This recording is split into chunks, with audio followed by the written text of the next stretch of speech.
Okay, jetzt kannst du anfangen. Okay. Red ein bisschen.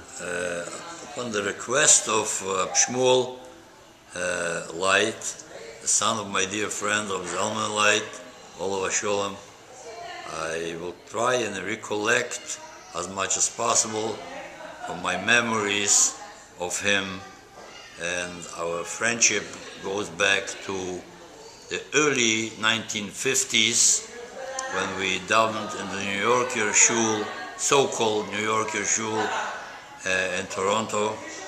And Zalman used to live on the Yarsi Street, and he would come with the boys, both of Shmuel and our Beryl, to daven in New Yorker Shul. And this was every Shabbos and Yontif and any other Lubavitcher Yontif that we were there at the time. One of the early recollections during the summer, and I don't remember the year of that summer, we were in Pontypool, which was a so-called country retreat where most Frum families used to go to. And going back one Shabbos from Shul was a very hot day, exceptionally hot. And I remember Beryl taking off his coat, jacket, and handing it to Rab Zalman that he should carry it for him. And Rab Zalman said to him, Beryl, there's no Eiruf and I can't carry here. And Beryl got very excited and said, threw away his jacket and he said, Tata, nem my pijak or blab duling. So this is one incident that comes to memory. Subsequently, in subsequent years, and again I don't remember the year exactly, Rab Zalman moved further north to Albany Avenue, I think the street was, north of Bloor Street, and he used to walk every Shabbos to daven with us at New Yorker Shul, which was quite a distance, especially in hot summer weather or in cold winter, remembering the Toronto winters at that time. Then, years later, both of our families, my own family and the Zalman family, moved up to the Wilson and Bathurst area. And we used to daven in Rabbi Yosef Osolke's building, which he subsequently gave over to the Rebbe for Lubavitcher Moiset. It was a cheder at the beginning, and then it became also a shul for the Jews living in the surrounding area, since there was no other shul at the time.